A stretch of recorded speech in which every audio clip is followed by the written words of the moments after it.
Hello, everyone, and welcome to another Top 5 to Stay Alive for November 2020. Well, we're just a couple of days away from the election. I hope you all vote. A lot of you have been asking me, who did I vote for? I'll never tell. All right, let's begin. Topic number 1. You know what? If supplements cause such adverse events, they would be banned immediately. Fortunately, there are excellent supplement alternatives to these drugs that are most popular. Two of these drugs are Proscar, used to treat an enlarged prostate, and Propecia, which is used to treat male pattern baldness, and will now have new warnings from the FDA on their labels for causing very undesirable sex side effects even after you've stopped taking the drug. Proscar's label now mentions decreased libido, while Propitia's label includes warnings for libido, ejaculation, and orgasm disorders that may hang around well after the patient has discontinued the drug.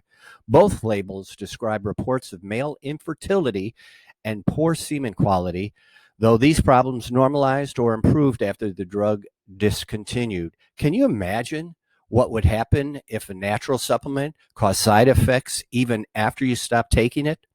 Finding a good treatment for an enlarged prostate, also known as BPH or benign prostatic hypertrophy, is extremely important for men, as BPH happens to almost all men when they get older, causing bladder problems, frequent urination at night, which disrupts your sleep, and sometimes other more serious problems. The steps taken to prevent an enlarged prostate gland may also reduce the risk of contracting prostate cancer. To keep your prostate healthy, I have always suggested saw palmetto, which protects against prostate enlargement caused by too much of the male sex hormone, DHT. A very large double-blind trial conducted in 87 different urology centers in 9 European countries found that patients who took 160 milligrams of saw palmetto extract twice daily reduced their BPH symptoms as much as those who took Proscar, but with far fewer libido impotence and ejaculatory disorders. In addition, I recommend stinging needle, which inhibits the conversion of testosterone into estrogen and the related proliferation of prostate cells in response to estrogen. Also, extract of pumpkin seed oil, lycopene from a tomato extract, and finally, zinc. As for natural alternatives, Propecia, the male pattern baldness drug that FDA issued the new warnings about, it should be noted that male pattern baldness sufferers may have a genetic sensitivity to, guess what, DHT. Hair follicles sensitive to DHT begin to miniaturize, shortening the lifespan of each of the hair follicles affected. So prostate supplements that can control the conversion of testosterone into DHT, like saw palmetto, may also retard male pattern baldness. Do the same things you do for the healthy prostate, and you'll be making your hair healthy as well. We can be grateful for the existence of all these supplements, which have a great deal of research behind them and have improved the life of millions of men. They stand in stark contrast to the failed prostate and baldness drugs. You know what? My product Man Up contains ingredients to improve erectile dysfunction and increase libido but also includes ingredients like the above mentioned to help the prostate, like saw palmetto extract, pumpkin seed extract, stinging needle leaf extract, and zinc. All of them. All right, let's move on to topic number 2. Here's a question for you that I get asked almost every year about this time. Should I get a flu shot, or should you get a flu shot? It's a kind of thing where I have to laugh, if only to stop myself from screaming. I've seen them yammer about it on TV, and they've slipped it into the news articles too. It's even on the New York Times webpage about protecting yourself from the deadly coronavirus. Get a flu shot. They should know it won't do a thing for coronavirus. How could it? But they say there are 2 reasons to get it anyway. Number 1, it'll stop the flu. Flu symptoms can be so similar to coronavirus, you'll scare yourself half to death if you get it, and you probably haul yourself to the doctor's office or hospital where you can get the actual coronavirus from an infected patient. Number 2, hey, it can't hurt. Well, here's what I say. Wrong on both counts. This common piece of mainstream advice is pretty close to made up because these experts know they've got nothing new to say. They take the useful stuff like wash your hands, stop touching your face, and then mix in a little get your exercise, eat your greens because it sounds good. And since the camera's still rolling, they toss in the old flu shot for good measure. But following that advice could be a huge and fateful mistake. First, the flu shot isn't exactly very good at helping anyone to avoid the flu any year, let alone this one. In fact, it's totally crummy way of avoiding the flu and won't even come close to preventing it completely. And second, the can't hurt you part can be totally off base when it comes to the coronavirus. A study last year looked at the phenomenon called virus interference. Specifically, when a vaccine for one virus interferes with the immune system's ability to fight off other viruses. At the time, mainstream was able to tout the study as good news. Overall, the influenza vaccine didn't lead to increased interference, except they found a couple of exceptions. Vaccine-derived virus interference was significantly associated with coronavirus and human metapneumovirus. Does that sound good to you? Me neither. That may not have seemed like a big deal at the time because last year, most people outside of medicine had never even heard of any coronavirus, even if we'd already fought different strains of them off. We're up to number 19. Now, of course, this is just one study, and it didn't look specifically at the coronavirus that causes COVID-19. So we have to label this as cause for concern and not rock solid evidence. But I've got enough concern that I'd avoid the flu shot. Then again, I avoided anyway. And even if I didn't, the last place in the world I'd want to be right now is a pharmacy or a medical clinic surrounded by others who are hacking or wheezing. Tell me about it. And these flu shots are loaded with ingredients that compromise the immune systems, like aluminum and formaldehyde, to just name a few.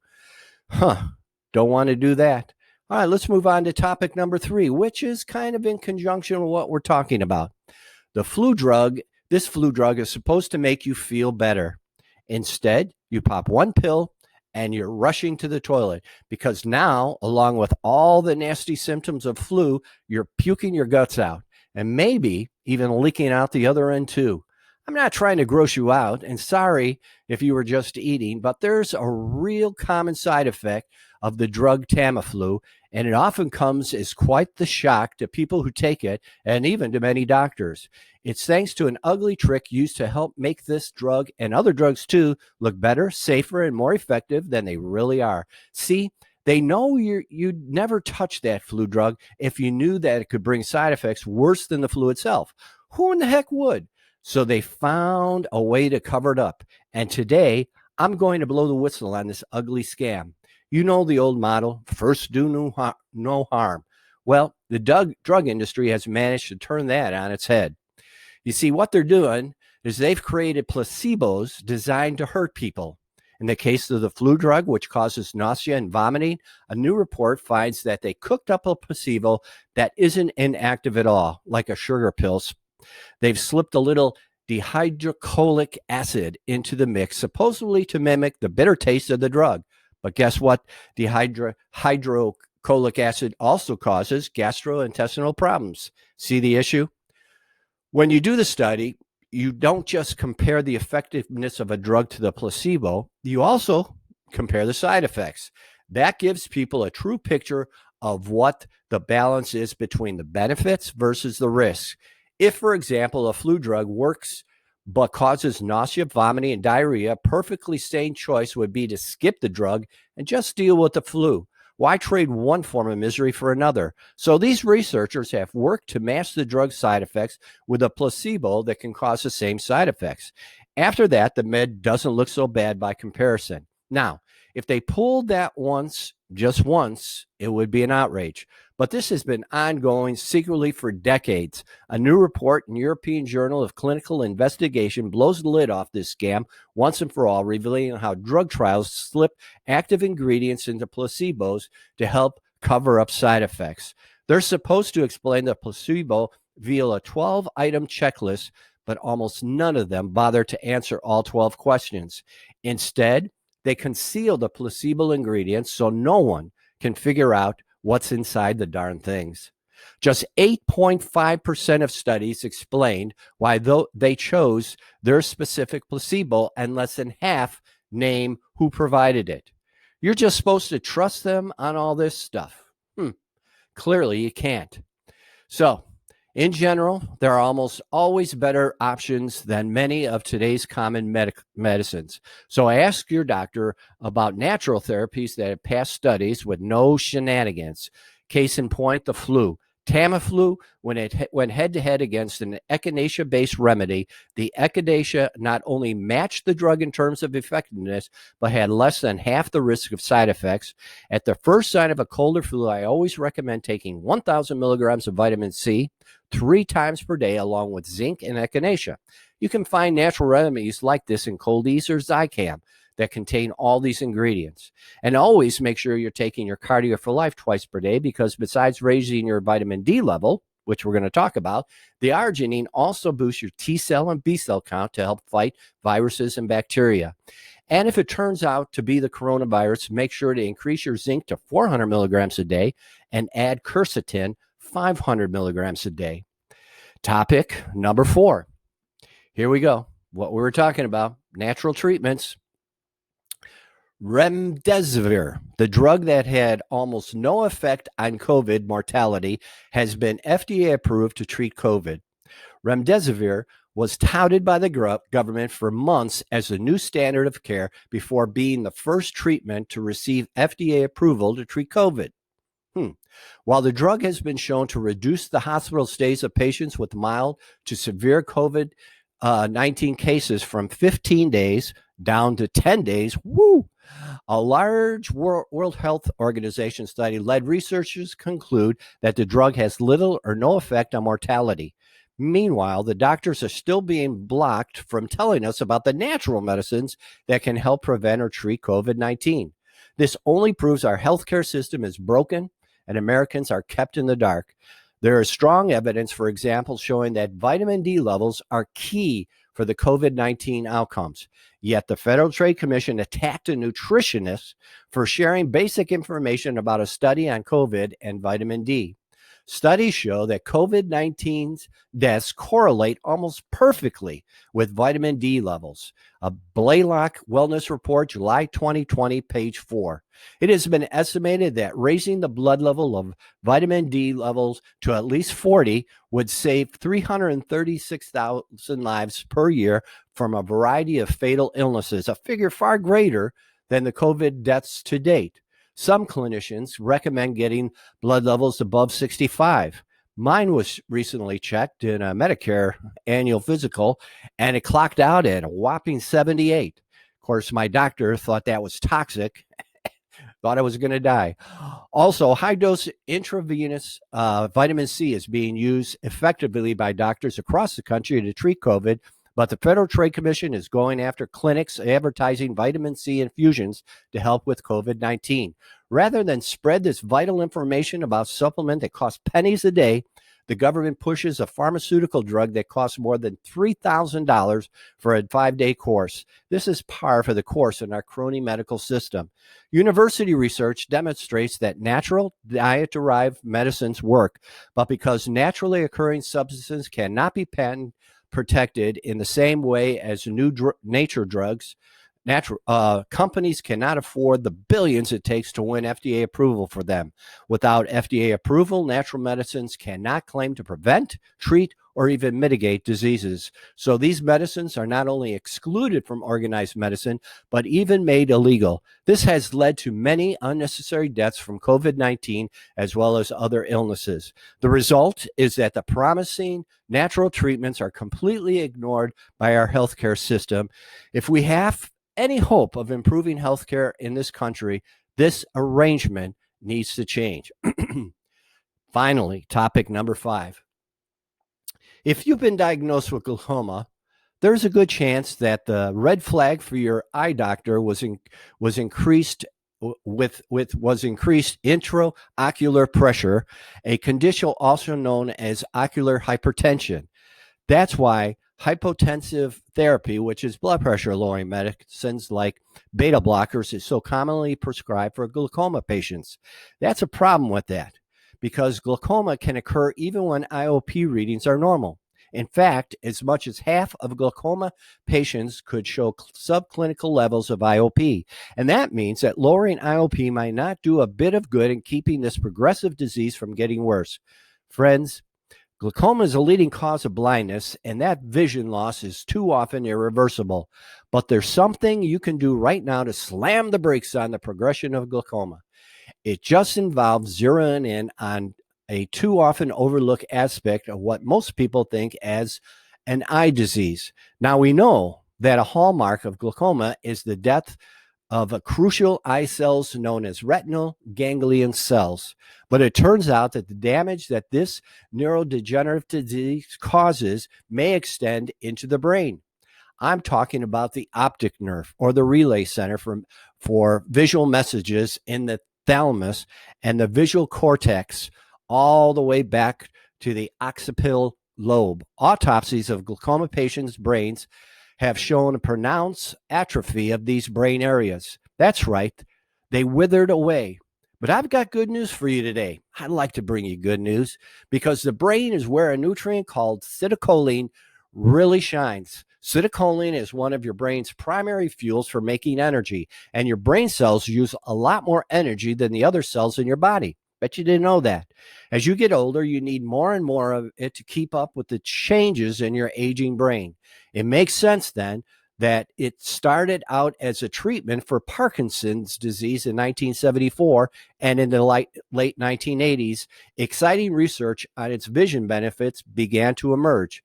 It works by optimizing production of certain brain chemicals, and alongside some potent antioxidant action, it also preserves the integrity of certain brain cell membranes. What that means for your eyes, especially if you've been diagnosed with glaucoma, is the potential to stabilize vision loss instead of allowing it to progress. Even better, your eyesight could actually improve. According to a 2018 review published in the journal Eye Magazine, vision improvements could occur in two key areas: visual field, whose defects could include blurring around the edges, and finally, number two, sharpness of vision. One of the measures of visual acuity that really matters in the case of glaucoma is known as retinal sensitivity, or the ability to discern between different sources of light. That's why some glaucoma patients are subject to a blinding glare that can make daytime driving practically impossible and outdoor activities miserable. There are two main routes of acetylcholine administration that have been studied extensively: oral supplements and intramuscular IV, or injection or shot.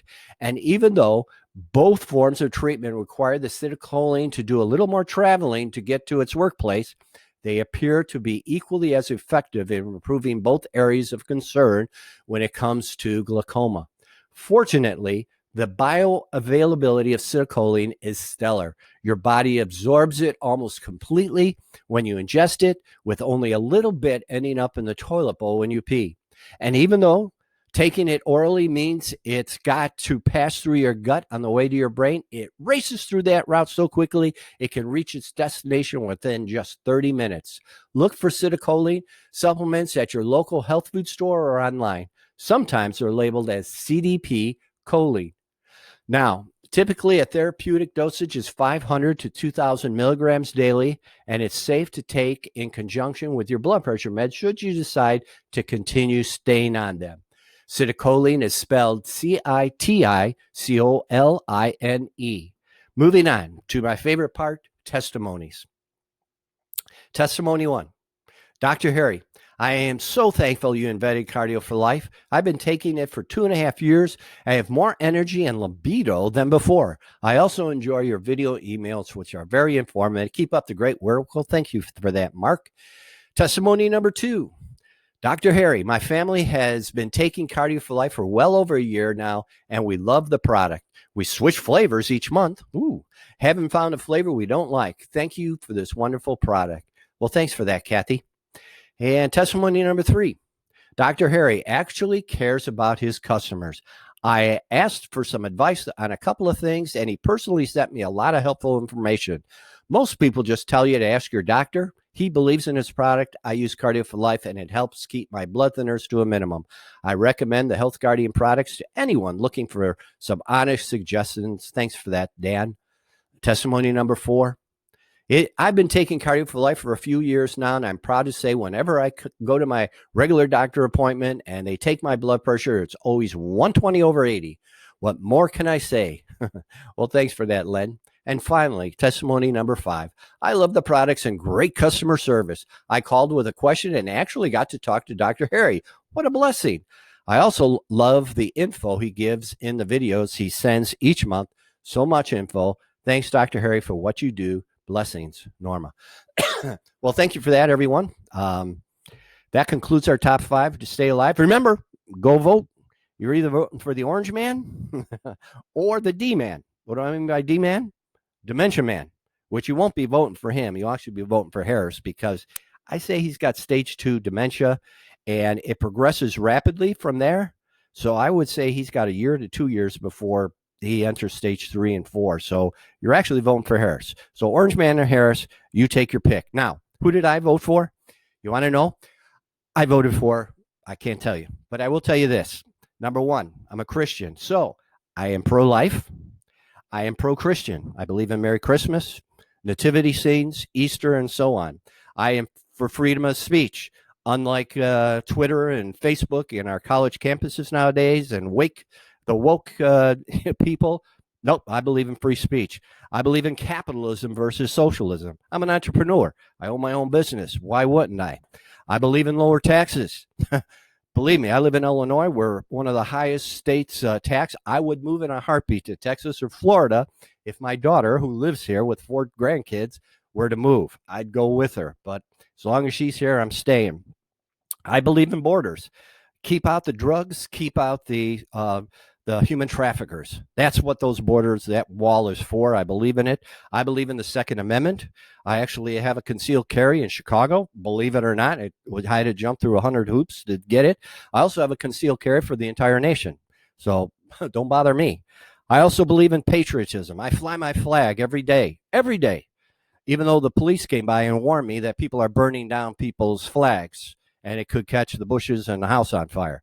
I don't care. I'm fly my flag. I also believe in the Constitution, as it is written, like the Bible, as literally as it is written. I also believe in herd immunity and not a shutdown. You shut down, you lock down everybody. Guess what? You open it up, the virus is still there, and it starts all over again. I believe in herd immunity, that everybody needs to come in contact with it. Let your body fight it. 99.9% of people recover without any problems. Keep it away from the elderly and people with complications and nursing homes and so on. And finally, I believe in a good healthcare system. Now, Obamacare wasn't it. Only 8.3 million people are on Obamacare. They keep saying millions of people are going to lose their. No, Medicaid. That's what everybody wants is Medicaid, not Medicare. I have Medicare. I don't like it. Okay, I pay $400 a month. If my wife gets on it next year, that's another $400 a month. That's $800 a month. Plus, you need a supplemental plan. It's not free. Medicaid is what everybody wants, and that ain't going to work because who's going to pay for it? So there you go. Who did I vote for? I think you know, but I'm not going to say. And with that, I say God bless you all, and I will see you next month. It is the Christmas month. Merry Christmas, I will say, until the day I die. All right, thanks, everybody.